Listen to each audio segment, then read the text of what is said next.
Hey, what's going on everybody? You're watching Tape Mod, and after that last video, I think we deserve to treat ourselves a little. That $14.99 keyboard about killed me. The one thing I don't have in my arsenal right now is a 65% board, and I found what I think is maybe the best deal on Amazon for 65%, and we're gonna check that out today. This here, I believe it is Boyi.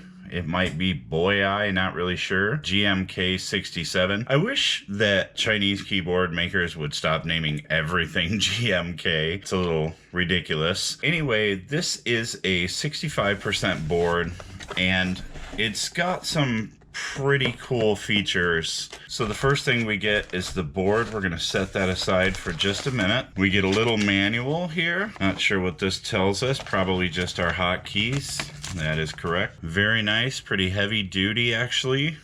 Braided cable, very nice wire switch and keycap puller. So this thing is 2.4 gigahertz wireless. It's also Bluetooth. We have a knob. It's a very small knob, but we have a knob no less.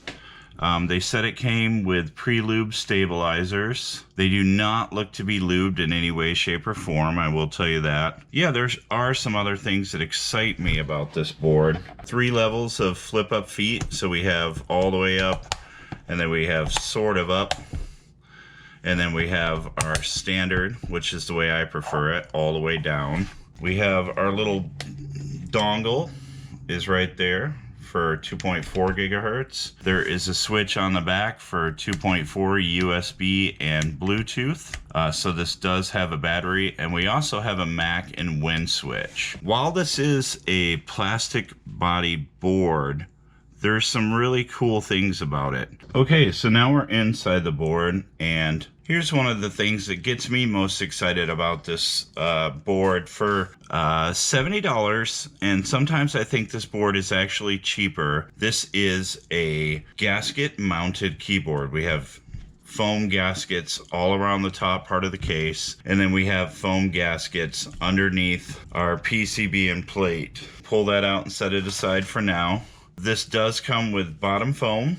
Already has its cutouts for these, which is really nice. Here's our battery. Here's our rotary encoder. Here's our little daughter board for our switches and our USB. We have our pour-on foam on the bottom. Now let's take a look at the PCB and the plate. So this is the first keyboard I've had with a polycarbonate plate. So we should be able to get some flex, which is something really none of my boards currently do. Beneath our plate, we have a pour-on foam plate gasket, as well as a pour-on foam switch pad, brass standoffs, and here is our PCB. It is hot swap, south-facing LEDs. It is also 5-pin, so you can use any switch with it. We are going to build it pretty much stock. The one thing I might do is trim down these pour-on foams, basically just leaving the edges of them so we get an even softer touch. I may put a heavier piece of foam in the bottom. This is very kind of thin foam, so we might add another piece or maybe just a heavier piece. So the first thing I'm going to do is mod this additional piece of foam I have.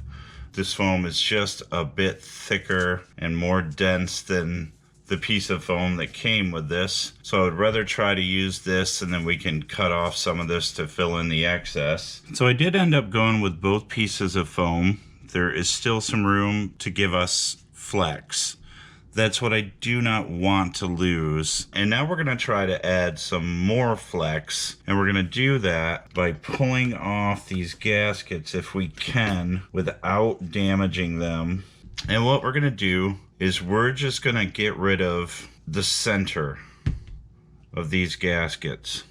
We're gonna put them all back in, but we're not going to put all of them in. There we go. I hope you can see what I did there. So basically, I just cut out a portion of the gasket. So yeah, the theory behind this in my brain is that if we move some of the material from the center, there is less force required to crush down, thus giving us a little more flex. We're all done with that. I was gonna do it the same thing on the top, but the plastic was adhering the foam a little too well to remove it, and I didn't want to tear the foam all up. So I have decided to stop at this point. Yeah, I'm not sure if anybody else has done this mod, but if they have, let me know in the comments so, you know, I can give them credit for coming up with this idea. Not like I'm trying to be groundbreaking here. It's just a idea that popped in my head. I was like, we could probably get more flex out of this thing by doing this. We're gonna go ahead and tape mod this, but I'm only going to do one layer today. Because like I said, I really don't want to lose flex, and I've already put 2 pieces of foam into the body of the keyboard. I reassembled this to see if the foam was going to be a little too thick. I do think it is. So what I'm going to do is just pull out this bottom foam and keep the more dense pour-on foam. Now we're sitting at the bottom of our foam gasket, so now we should get plenty of flex, and we can save this foam and use it for a different build. Okay, it's time to go ahead and mod our stabilizers. Well, they did have a tiny bit of lube in there. Not much, but they did have a little tiny bit. So we've got our stabilizers lubed and reinstalled. We reinstalled our PCB with the switch foam and the plate foam, and we reinstalled the plate. We are getting some nice flex. Okay, so I am currently lubing these JWK switches, and I thought I would try to show you a little closer what we have going on here. They are supposed to be pre-lubed from the factory. This is the bottom housing, which is made of nylon. I do not see really any trace of lube. There is some lube on the stems. If you can see, which I'm not sure you can, there is just a little bit of sheen on the side rails of the stems. So these do have lube on them, but this seems to be the only place on the entire switch that is lubed. The top housings are also nylon. There is no lube on them whatsoever.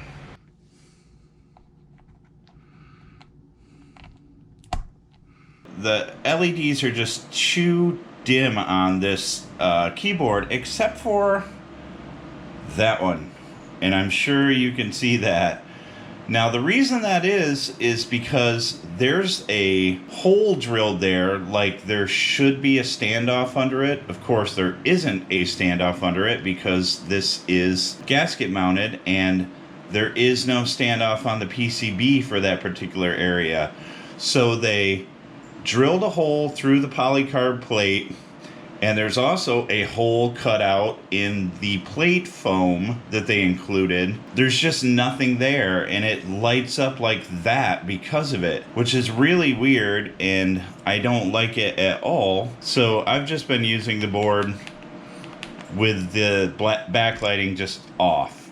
With the backlighting off, this is a great little board. It's very light, maybe too light. That would be the one big problem I have with it besides the backlighting. The board is extremely light. I do like a light board because I tend to shove the board around a lot. Like if I'm gaming, I'll shove it that way. Sometimes I move it left or right depending on where I'm sitting because I kind of have to use a keyboard tray in my setup. I do move the keyboard around a lot, so I don't like a really heavy keyboard, but this one is pretty darn light. I wish I could have done a silicone pour to this and made it just a little heavier, but again, the base of it's so shallow that I don't know how much of a difference it would have made to begin with. The board feels great. Like I said, it's really the first board I've ever had with any flex to it, and I really like that. I've been typing on it for about a week and it types well. The JWK blacks I really like.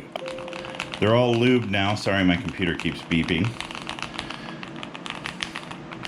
They are a little too heavy for me for what I like. Like, I typed on a Corsair Strafe RGB for the better part of the last decade until I got into this hobby. Anything heavier than reds feels weird to me. It's like, I really like speed silvers. I did want to go up a little bit just because I noticed when trying to touch type, my hands will accidentally trigger keys, but that could just be my inexperience. All right, so these were the 63.5 gram JWK blacks, and I want to try the step down from that, which is like a 58 or something like that. So a little heavier than reds, but not quite as heavy as these. I do like these. They're just like a little fatiguing to me after a while. I did try this Bluetooth and 2.4G, and they both work well. The knob works well. Yeah, really the only complaints about this board would be that stupid LED backlighting thing with that one just staring at me. Maybe you might want to fix that Boyi eye. Even when you're looking straight down at it, you can see that that particular spot is very lit up, and the rest of the board just plain out isn't. It's a very dim RGB backlighting. Shine through caps are not gonna look great on here at all. So I would say you're better off just getting like a double shot PBT cap or like a die sub cap if you're gonna buy this board. It is still a nice board. It feels great. Like I said, I've been typing on it for about a week. But as far as like a more budget board goes, if you want a really nice board that feels great, look into the Epomaker stuff. There's some really great stuff out there, and the Epomaker 84, I believe, is typically my daily driver. So yeah, and I have Acco Crystal CS switches in there, which are very light, like speed silvers. And we'll just do a quick test to let you hear how this thing sounds.